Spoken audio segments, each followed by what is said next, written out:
Alors, vous comprendrez qu'avec le sujet de ma thèse, où je me suis beaucoup intéressée aux relations sciences-industrie, c'est ce qui fait que je suis rendue chez Prima, et non pas à cause d'un background en matériaux avancés. Je ne suis pas ingénieure ou ingénieur en matériaux, mais je m'appuie sur des gens qui ont ce background-là. Alors, ça me fait bien plaisir d'être ici parce que ça fait 1 an que je suis chez Prima, qui est le pôle de recherche et d'innovation en matériaux avancés. Je vous le présenterai vers la fin de ma présentation. Et quand je suis arrivée, j'ai eu un besoin assez rapide de vouloir documenter l'écosystème. C'était quoi les matériaux avancés? C'était quoi les entreprises? C'était quoi les chercheurs? Puisqu'on faisait le pont, on avait déjà un peu une idée, mais les matériaux avancés, vous devez vous en douter, c'est transversal, c'est partout. Alors, ce n'est pas un secteur traditionnel comme l'aérospatial, par exemple, qui, lui, va utiliser énormément de matériaux avancés. Donc, ce qu'on a fait, c'est qu'on a mis sur pied un chantier, un projet pour mieux documenter l'écosystème. Puis, dans le fond, je fais un test avec vous aujourd'hui. Je vous présente un peu les premières données de cette étude-là qui sera dévoilée un peu plus tard sous forme un peu plus condensée. Alors, là, je vais essayer d'être multitask. Alors, le but et le défi, en fait, c'était le point de départ, c'était de définir c'était quoi les matériaux avancés. Quand on fait une revue de littérature, il y a 56 000 définitions. Alors, pour nous, c'était déjà un défi en soi, mais on est parti du fait que tout matériau avancé avait un avantage du point de vue de la performance, que ce soit au niveau physique, mais aussi fonctionnel, comparativement à différents matériaux plus traditionnels. Et surtout, on l'a mis en 3 niveaux. On va retrouver les matériaux avancés, ceux qui les formulent, qui peuvent les intégrer dans d'autres mélanges. Je vais vulgariser là, au maximum. Mais aussi, on va devoir tenir compte des produits finis et semi-finis qui vont intégrer ces matériaux-là. Et de manière transversale, dans l'univers, il y a toute la question des procédés, mais aussi de l'instrumentation. Donc, des procédés de fabrication, de caractérisation. On peut penser à tout ce qui va toucher la fabrication additive, le 3D printing. Ça, c'est très présent dans notre univers. Donc, pour nous, c'était un peu le point de départ que l'on avait. Et rapidement, quand on regarde les performances physiques, au niveau de la conductivité électrique, un matériau X va permettre de réduire la consommation d'énergie. Au niveau de la conduction thermique, ça va être un meilleur transfert de chaleur, une meilleure isolation. Il y a la question de la résistance mécanique qui peut être très utile quand on veut procéder à l'allègement de structure. Donc, il y a une plus grande résistance à l'impact au niveau de la dureté, de l'efficacité, tout ce qui va être propriété optique et la réflectance qui est recherchée, ou encore des propriétés magnétiques au niveau des aimants du moteur. Donc ça, moi, comme je vous dis, je ne suis pas ingénieur en matériaux. J'ai une équipe assez solide qui peut vous aider éventuellement, et eux me feedent sur les choses plus physiques, et ma physique 101 était assez loin, mettons.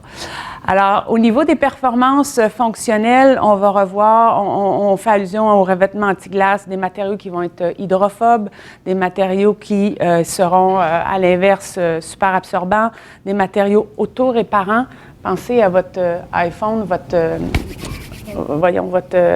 cherche mes mots, votre écran. Merci, Roger. Quand il est fissuré, si on avait un super matériau qui permettait qu'il soit auto-réparant, ça peut toujours être très, très utile.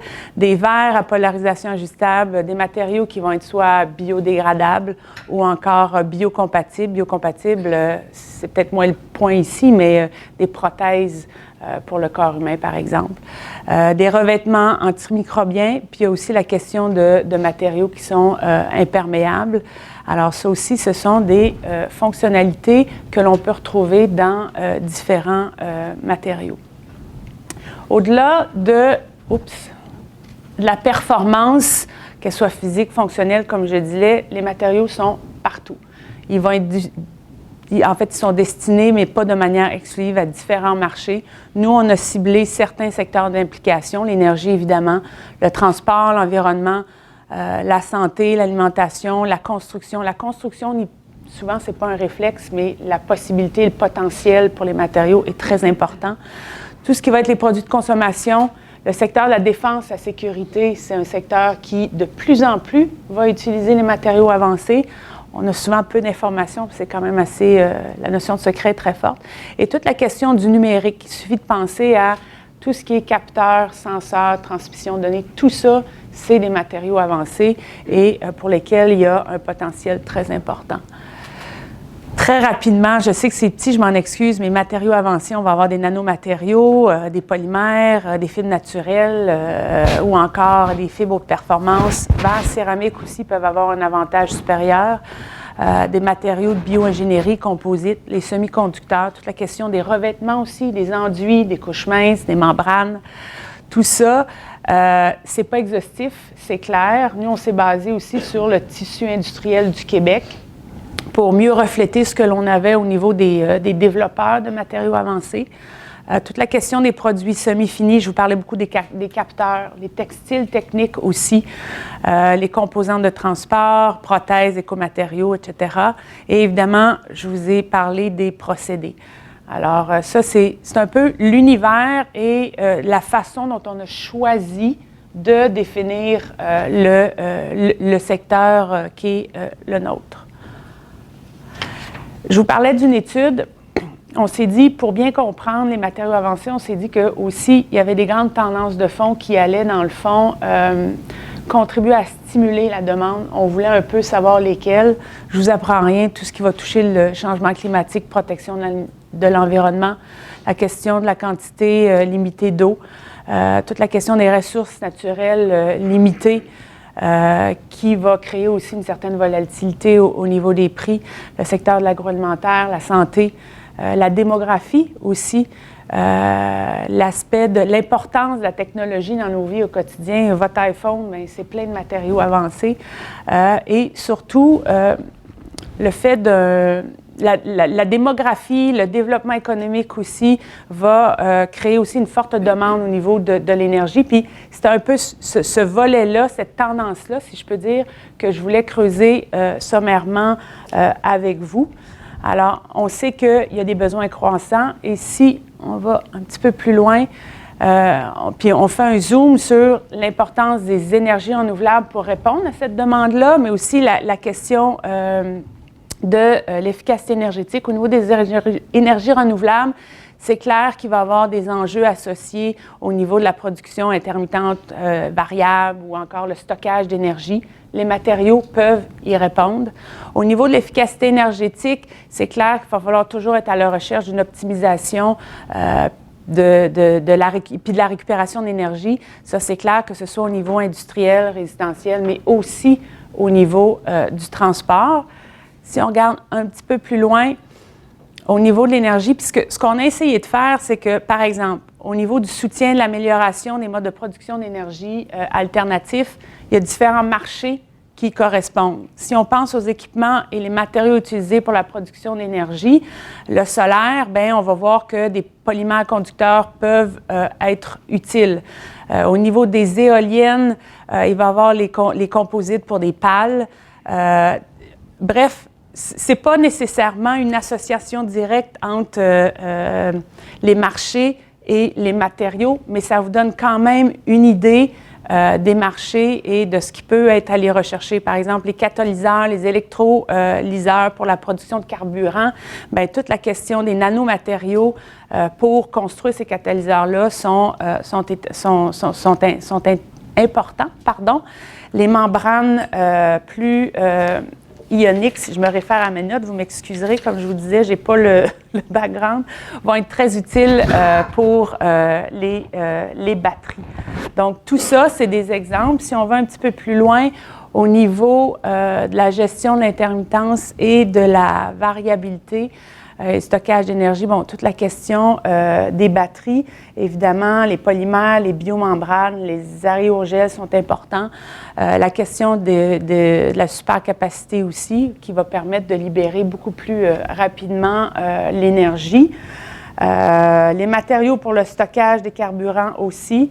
On me parle beaucoup les MOF, les espèces de Metal Organic Framework, qui commencent beaucoup à émerger, ces espèces d'atomes métalliques entourés de complexes organiques. Là, j'irai pas trop loin parce que je pourrais m'y perdre, mais c'est aussi une tendance qui est très importante de plus en plus dans le secteur.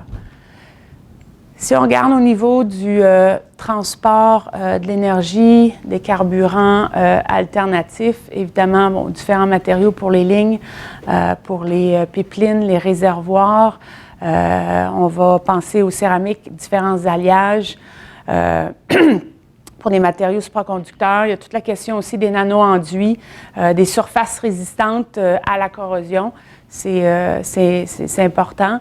On parle aussi encore des MOF, les fameux Metal Framework, où ce que je comprends, c'est que quand on en met dans un réservoir, ça permet de contenir dans le fond le gaz ou le liquide et ça permet d'éviter des fuites, donc une meilleure sécurité.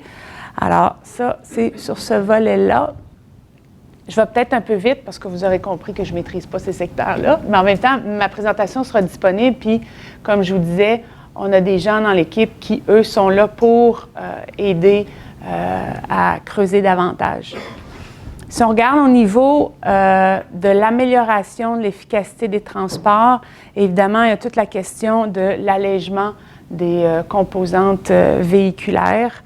Plusieurs matériaux peuvent être utilisés, que ce soit des polymères renforcés de fibres de carbone, mais aussi de fibres de chanvre, beaucoup, et de lin. Il y a il y a de la recherche qui se fait. D'ailleurs, on soutient un projet à cet égard-là avec Innover, Alexandre, mon collègue qui est ici.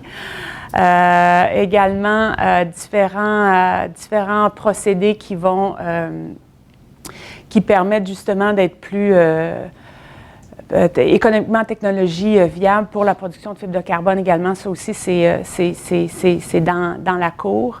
Évidemment, toute la question des additifs pour augmenter la performance des carburants. Les nanomatériaux peuvent également être utilisés à cette fin-là. La question de l'optimisation énergétique des procédés industriels, des bâtiments, de l'électronique, ça aussi, il y a des marchés importants au niveau de l'optimisation des processus industriels. Toute la question des nanopoudres dans l'impression 3D, c'est beaucoup en croissance. Il y a aussi, au Québec, on commence à bien se positionner là-dessus, si on se compare à l'ensemble du Canada. Au niveau de l'efficacité énergétique des bâtiments, différents matériaux biosourcés pour améliorer la question de l'isolation. Au niveau de la réduction de la consommation électrique, on va penser à des puces électroniques moins énergivores. J'ai un exemple en tête, Eponix, qui va faire en sorte que la transmission est accélérée de façon importante et ça va permettre aussi une moins grande consommation d'énergie. Alors, c'est des exemples très, très rapides. Évidemment, on saura, à chaque marché, il y a des matériaux. On saura éventuellement dans l'étude que nous, on souhaite diffuser, bien vulgariser la chose pour encore mieux positionner le secteur. Alors, on avait des grandes tendances, des enjeux, des marchés, des exemples de matériaux. C'est intéressant de voir toute la question des tailles de marché. C'est clair que quand on lit les études et on nous dit tel matériau a tel potentiel, on s'entend que, moi je trouve toujours que ça vaut ce que ça vaut. On peut généralement mieux comprendre a posteriori ce que ça aura pu générer, mais ça donne quand même un indicateur de d'où ça s'en va. Si on pense, là je pense qu'il Ah non, je pensais qu'il manquait. Bon, tout le marché des matériaux légers, haute performance, par exemple, pour le secteur du transport, on l'évalue d'ici 2023 à 242 milliards. OK? Je trouve ça intéressant à donner, mais en même temps, dans ces ordres de grandeur-là, à un moment donné, on se dit qu'est-ce que ça donne. Le graphène, qui est un marché en émergence, 300 millions d'ici 2027. Il y a beaucoup de développement, il y a des entreprises intéressantes aussi au Québec. Si on regarde au niveau des polymères conducteurs, on évalue à 8,4 milliards d'ici 2022. Donc, ça donne quand même une idée des marchés, des taux de croissance entre des périodes à peu près 10 ans, si on peut dire. Je vous parlais tantôt des capteurs. Les capteurs, c'est un marché de 90 milliards de dollars. Il va y avoir beaucoup de demandes, qu'on pense au marché de la simulation de l'industrie 4.0. C'est clair que c'est pas typiquement, on pense pas spontanément directement aux matériaux, mais ça va influencer énormément une demande pour les matériaux. Quand on pense à la transmission de données qui devrait être accélérée, bien, ça prend des capteurs, des senseurs assez performants. Donc, ce qu'il faut retenir à un niveau, bon niveau en fait, c'est clair que le recours aux matériaux, comme je vous dis, les matériaux sont partout. Moi, ça m'a un peu frappé à quel point ils entrent dans la composition de moult produits, de plusieurs technologies propres, c'est clair. Puis je pense qu'ils contribuent effectivement à l'innovation énergétique, notamment au transport, production, stockage d'énergie, pour améliorer l'efficacité des transports, pour réduire, je vous en parlais, réduire le poids, la taille des véhicules. Au niveau de l'optimisation de la performance énergétique des procédés industriels, c'est clair. Des bâtiments, augmenter l'efficacité énergétique aussi. Et comme je disais tout à l'heure, diminution de la consommation énergétique des ordinateurs, des appareils connectés. Il y aura beaucoup recours aux matériaux pour le faire. Donc, c'est un peu vraiment un overview très rapide de l'étude sur laquelle on est en train de travailler. Mais au-delà de ça, on est en train aussi de positionner l'expertise, l'offre à la fois académique, industrielle, qui peut répondre à vos besoins. On a un écosystème qui est très riche. Si on met au centre les entreprises, je vais revenir, il y a une demande qui est là, qui est aussi à créer. On s'entend que le Québec, c'est limité. La demande, elle est mondiale. On a une communauté de recherche très forte, plusieurs organismes de soutien, plusieurs organismes de financement. On en est un, je vous en reparlerai tout à l'heure. C'est un tissu industriel qui est très diversifié. On a recensé plus de 350 entreprises. Je vous dirais qu'on en a majoritairement dans le secteur des polymères, des nanomatériaux, des métaux, alliages, tout ce qui va être poudre. On a une richesse à ce niveau-là. 35 000 emplois. Moi, j'ai été agréablement surprise. Et ces emplois-là, on exclut les très, très grands joueurs du type Bombardier, Pratt, qui vont développer parfois à l'interne, mais utiliser beaucoup de matériaux avancés, mais ce n'est pas l'essentiel de leur core business. Et ce qui est intéressant, quand on regarde d'un point de vue des données, les entreprises qu'on a recensées sont à la fois, ils développent, ils intègrent leurs propres produits parce qu'ils les connaissent bien et ils développent aussi des procédés de fabrication, d'optimisation. Alors, ils sont dans les 3 éléments de la définition dont je vous parlais au début. Ce sont des entreprises qui sont intensément actives en R&D, non seulement intramuros, mais qui vont aller spontanément à l'externe pour chercher de l'aide. Et je ferai une aparté, ce ne sont pas, on aurait pu penser qu'au début, c'était des entreprises actives qui vont travailler avec l'externe parce que c'est des membres Prima. Non.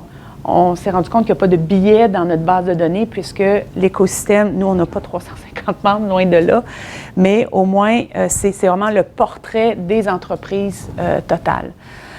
C'est des entreprises, effectivement, qui ont fait des investissements, qui vont en faire davantage en 2020 et surtout, 58 des entreprises exportent plus de 40 de leur chiffre d'affaires, mais 85 à la base exportent. Je vous l'ai dit, il y a une vaste communauté de recherche, plus de 450 chercheurs, pas nécessairement que des chercheurs universitaires, beaucoup de CCTT qui sont très collés sur l'industrie aussi. Centre de recherche privée, beaucoup de chaires, que ce soit stratégique ou des chaires de recherche. Les plateformes d'équipement de pointe, je vais y revenir tout à l'heure, c'est une particularité. Quand on développe des matériaux, il faut les caractériser. Il y a beaucoup de tests à faire. Ça, c'est une force dans notre secteur. Bref, il y a un potentiel important. Ce qui m'amène à Prima. On est ce qu'on appelle un regroupement sectoriel de recherche industrielle. Dans le fond, on anime, on soutient l'écosystème, mais on est un peu une espèce d'entremetteur entre le milieu de la recherche et le milieu industriel. Grosso modo, on favorise, on accélère l'innovation collaborative et notre partenaire, évidemment, c'est le gouvernement du Québec. Mais dans mon univers de RSRI, regroupement, je ne suis pas seule.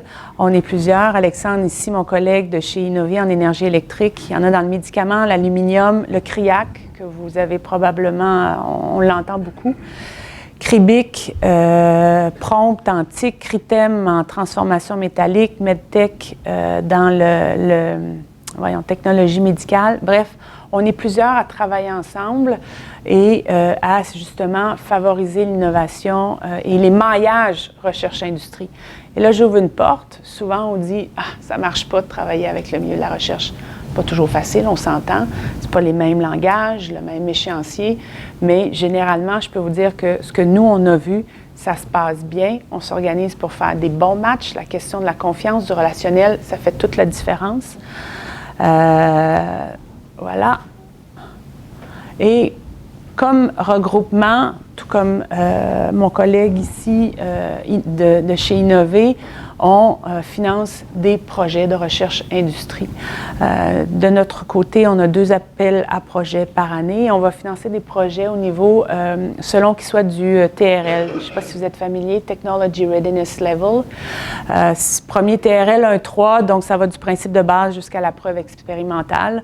On finance ces projets-là ou encore d'autres types de projets plus en aval, TRL 4-6, où on va de la validation en laboratoire à une démonstration en environnement réel. Alors, typiquement, des chercheurs vont s'associer à des entreprises, viennent nous voir, soumettent un projet, puis on finance ces projets suivant l'évaluation qui est faite par un comité expert.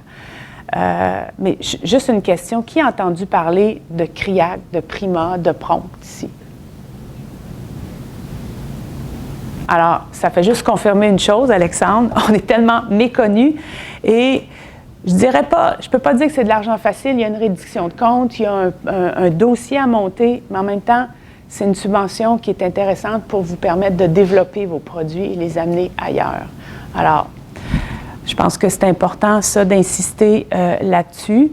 Notre dernier appel à projet qu'on a clôturé avant Noël, de mémoire, on a totalisé, notre contribution est à peu près de 2,5 millions de dollars. Alors, la valeur totale des projets est beaucoup plus importante. Alors, ça existe, les relations recherche-industrie. Alors, pour ceux qui pensent que ça n'existe pas, au cours des 3 dernières années, on a financé 52 projets, 34 millions de dollars à peu près. Et notre contribution a été de près de 12 millions et l'industrie a mis 10 millions en cash. Mais au final, si on inclut aussi la valeur en espèces, qui est tout aussi importante, parce qu'une entreprise va parfois mettre du service, des matériaux, de son propre matériel, on monte à l'équivalent d'à peu près 22 millions de dollars en contribution. Et évidemment, ce qui est très important pour nous, dans ce genre de projet-là, il y a la formation au niveau maîtrise, doctorat, post-doctorat, mais aussi des techniciens qui sont associés à ces projets-là. 2 autres choses, au-delà du financement, PRIMA a développé 2 plateformes. Novacentris, Innover a justement sa page aussi sur Novacentris, une espèce de plateforme web où, quand une entreprise a un défi technologique, elle le poste de manière anonyme pour ne pas l'identifier, mais elle peut être identifiée si elle le souhaite. Et une fois qu'on a un défi, nous, on le diffuse dans un réseau et on trouve des solutions. Et sur la base des solutions obtenues, on les envoie à celui qui poste le défi et c'est à lui de voir comment il peut, quelle solution, dans le fond, il va choisir. Et souvent, ce qui arrive, c'est que l'industriel qui a une solution offerte par un CCTT, un Centre collégial de transfert de technologie, ou un chercheur, va aller voir le CRSNG, va faire une demande Engage, où il va recevoir 25 000 $ pour développer cette relation-là, puis peut-être, ultimement, faire une autre demande PRIMA, ou Innover, ou CRIAC, pour aller plus loin dans le projet de recherche. Donc, Novacentris, c'est le genre de plateforme qui permettent de trouver rapidement des solutions. Je vous parlais tantôt des plateformes technologiques, comment c'est important dans le domaine des matériaux, toute la question des équipements de pointe pour faire des tests. Infrastructure de recherche, en recherche et développement du Québec est une espèce de plateforme où on recense tous les équipements de pointe au Québec dans le secteur des matériaux. Je vais juste faire un petit recul. PRIMA est né de la fusion de Nano Québec, qui était très nano, et du consortium Innovation Polymère 2015, fin 2014, début 2015. Et sous Nano Québec, on avait un programme où on finançait les opérateurs d'équipements de pointe. Donc, c'est un peu l'historique, ce qui explique pourquoi on est très actif au niveau des plateformes. Et souvent, ce qu'on fait, une entreprise a besoin d'une caractérisation. Vous savez, la PME n'a pas d'argent pour s'acheter un super équipement à tant de milliers ou de millions de dollars. Alors, nous, on essaie de bien comprendre son besoin et on l'oriente vers une bonne plateforme qui, elle, pourra faire les tests nécessaires. Les membres, c'est des logos, là, c'est varié. C'est à la fois des développeurs, des intégrateurs de matériaux. Voilà.